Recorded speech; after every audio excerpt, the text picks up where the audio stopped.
Hello, and thank you for inviting me to speak at this year's symposium. My name is Dr. Megan Ennes, and the title of my talk is Supporting Science Capital Through Museum-Based Family Programming. I was excited to see this year's International Symposium of Science Museums focus was on science capital. Today I'm going to share some strategies on how museums can support science capital through family-based programming. Before we dive into my talk, I'd like to tell you a little bit about who I am. I am a faculty member at the University of Florida in the Department of Natural History. As the Assistant Curator of Museum Education, I am housed within the Florida Museum of Natural History. I conduct research related to online learning in museums, museum educators' professional development, and how museums can support the science interests and career aspirations of underrepresented youth through family-based programming. Today, we'll be focusing on my work related to supporting science capital through family programming. As has already been discussed in this symposium, science capital is made up of the tangible and intangible resources one has related to science. This includes tools such as magnifying glasses or science-related books, as well as people who engage in science and science experiences. Current research on science capital found that the more science capital an individual has, the more likely they are to have science interests and aspirations. While not surprising, it is important to examine because science capital is a cultural form of capital and can lead to exclusion of people who do not have access to this type of capital, and is a barrier for many people from underrepresented groups or from low-wealth communities.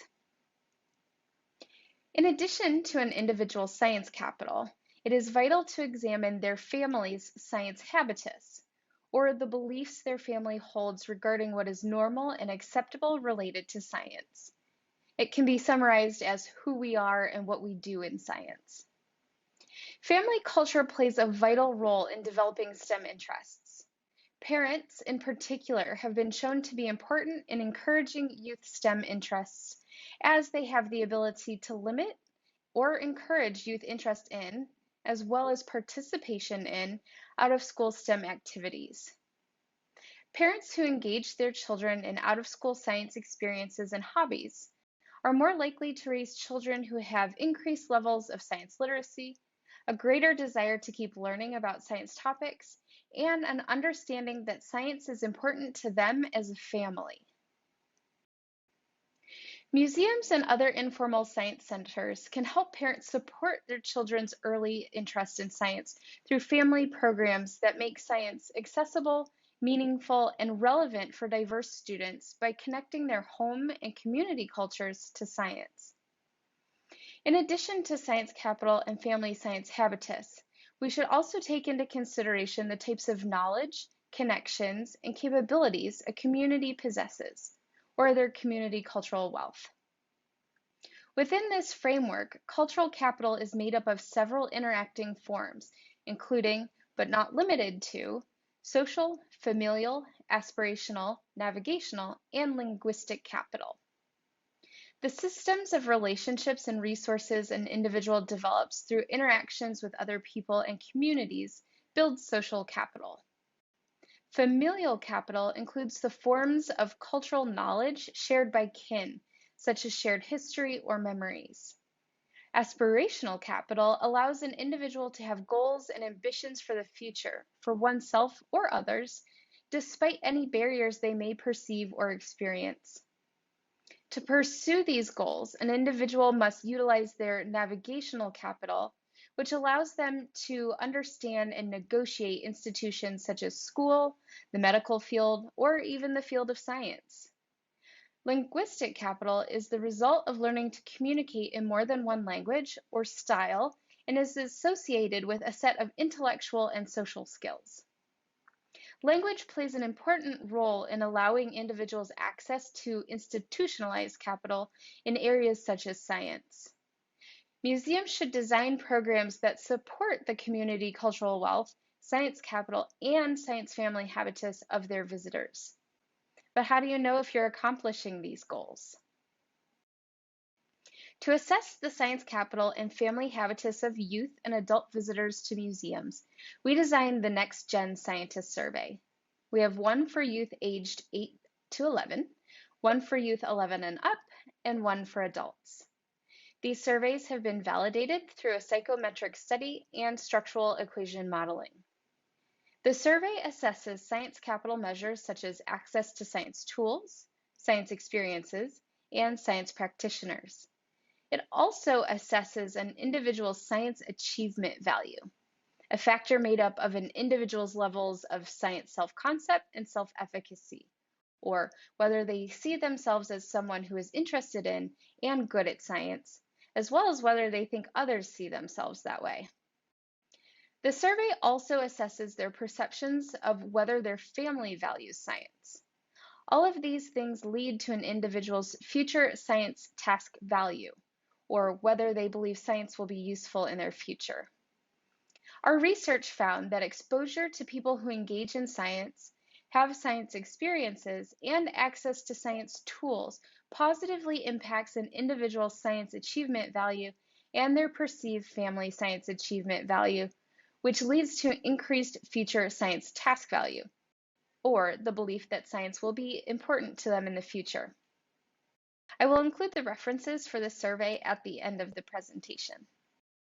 To test a model for building the science capital and family habitus of youth, we designed a museum-based family STEM program. Our model used a systems approach to the problem. Rather than taking elementary-age children away from their natural support system, we developed a program that engaged the whole family, as defined by the families themselves. The families engaged in a 10-month program that included communal meals, hands-on science activities, community mentors, technology-enhanced learning, take-home activities, and interactions with scientists. The aim of the program was to support the science capital, family habitus, and community cultural wealth of the participants. And unless otherwise noted, all of the images in this presentation are from our program. Our participants completed the Next Gen Scientist Survey at the beginning and end of the program. We found participation in our Family STEM program increased the youth participants' science expectancy value, or seeing themselves as someone who does science, as well as the amount of time that participants said they engaged in science experiences outside of school. While we didn't see a significant increase in future science task value, the participants in our program maintained their high levels of future science task value compared to the control group, which saw a decline. This is very important as this is the age group where youth begin to see a decline in science interests and career aspirations. In addition to impacting the targeted youth in the program, we found the program had positive impacts on the siblings who attended. One parent told us her son had learning disabilities and had never managed to score above a D in science. The year of our program, however, he received the Principal's Achievement Award for bringing his grade up to an A for the very first time. She told us that she credited us for helping him to see the relevance of science and build his interest, which he then applied in school. This was amazing to hear, not only because he brought his grade up, but because this was a 7th grade sibling of one of our targeted elementary children. We also had wonderful feedback from grandmothers who brought their grandchildren. One told us that after participating in the program, her grandchildren could tell what science is all about and the different types of science. They were more interested in becoming a scientist. They wanted to explore the world, they looked for rocks, plants, and animals, and try to find more about them. They go to explore at museums, parks, the zoo, and the beach, and more. And now they ask to buy tools to use that are related to science, like binoculars or bug catching kits. While we expected to see results with the youth participants, we didn't expect to see the changes we saw in the parents. Our parent participants reported that the program significantly increased all forms of their community cultural wealth. Many said they increased the amount of time they spent talking with others about science. They began learning more about science themselves, and several decided to go back to school to pursue STEM degrees. One mother told us, "It definitely opened our world to science. I actually developed a like relationship with science. Not quite the love thing yet, but the exposure really helped us to have more conversations about space. At night, we're looking at the moon to see if we know if it's full or a half moon, things like that, to see if we can find the Big Dipper or the North Star. With every activity that we've had, it's really opened up our world and helped us learn more about the world around us." This program was very resource intensive, but museums have the opportunity to build the science capital and family habitus of their visitors through various strategies. One of the first strategies that I want to recommend for supporting science capital and family habitus is by identifying ways to develop family-based programs. As a society, we have spent the last 40 years or so trying to increase the number of students choosing to pursue STEM degrees, but we really haven't seen a very big shift. Part of the reason is that we have invested in programs targeted towards individual children, and then we send them home to families who may not know how to support their new interests. By developing family-oriented programs, we can support the science capital of all members of the family and enhance their family science habitus, or the beliefs and behaviors the family holds regarding to science. This will increase the likelihood that parents will engage their children in science activities and support their interest in science. However, just designing programs for family doesn't mean that the parents or other caregivers will know how to best engage with their children. For many parents, engaging in a program as a family may be a new experience. They may be used to stepping back and watching their children engage, or having a tendency to take over the project and complete it for their child. Museums should consider what strategies they can offer parents and caregivers to assist them in engaging with their children. For example, the Marbles Kids Museum in North Carolina has developed a resource called Playful Parenting Tips. They offer several strategies to help parents engage with their children. One example is, think aloud as you problem solve. When kids can understand your thinking and why you did things a certain way, it helps develop critical thinking skills and independent problem solving. Another strategy I recommend is developing questioning guides for parents. What information or guiding questions can you offer parents so they can engage their children in discussions around science? Like all of us, parents don't want to seem like they don't know what they're talking about. This can lead to parents disengaging in the activity. By offering guidance on how to talk to their children about the subject, you can help parents feel more comfortable with a subject many find intimidating. Rather than just saying something like, ask open-ended questions, give caregivers specific questions they can ask to further science learning with their children. Another issue that may arise if parents and caregivers do not have guidance on how to engage with their children is that they may do the activity for their child rather than letting their child lead the way. The questioning guides can assist with this, as can designing activities that are collaborative rather than competitive. For example, in this photo from one of our programs, the mother is assisting her daughters with designing a Rube Goldberg machine. Families work together to design a complex machine to solve a simple problem using found materials.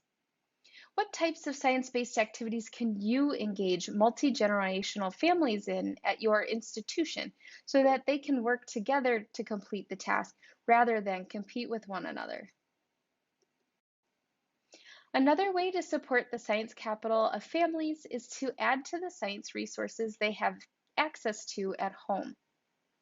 For the museums in our program, these take-home activities range from free to fairly costly, so what you send home is dependent on your budget. Some examples included circuit kits and books. However, if you send home something as complex as a circuit kit, you need to help parents understand how they work, either by sending clear instructions or walking them through the materials before they go home. Other materials our museum sent included the ingredients to make rock candy and learn about how crystals are made. But one of the most talked about take-home activities was a pine cone. One of our museums sent home long-leaf pine cones that they found on their property. The children were tasked with watching the pine cone and using it as a weather gauge. These pine cones open and close based on the levels of humidity in the air. I initially thought this was a lackluster object to send home, but the youth talked about them all year long. One parent said she had to throw theirs away because her child kept bringing it in the car because he was so attached to it. So think creatively about what resources you can send home with families to continue the science learning and building their science capital. It doesn't need to be expensive or complicated. One final suggestion for how museums can support the science capital and family habitus of their visitors is to offer caregivers resources on how to find more information. This includes more information on the day's topic or opportunities to engage in learning science outside of the museum, such as activities that can be done with materials often found at home.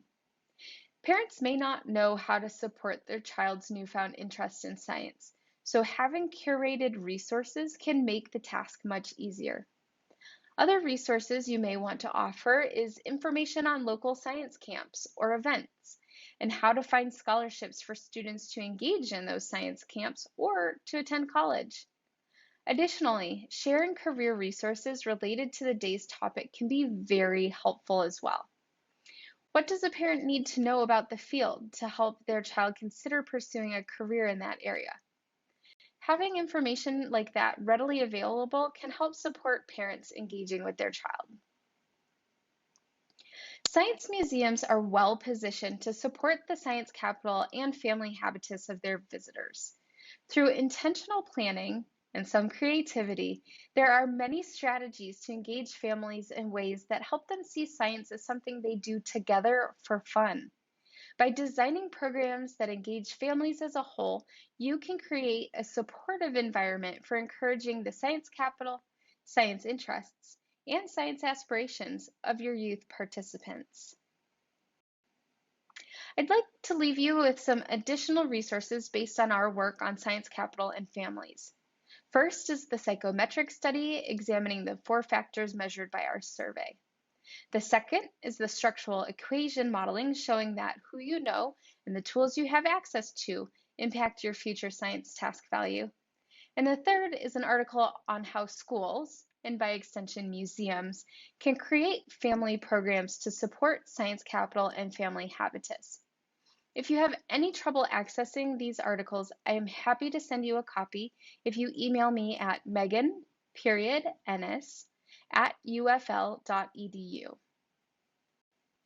Finally, I'd like to thank the National Science Foundation for supporting this program, Dr. M. Gail Jones for her leadership in envisioning this research, and most importantly, I'd like to thank our families who are willing to take our surveys and sit through interviews with me so we can learn more about how to support the science capital and career aspirations of youth through family-based programming. Finally, thank you for taking the time to watch this presentation, and I look forward to chatting with you soon.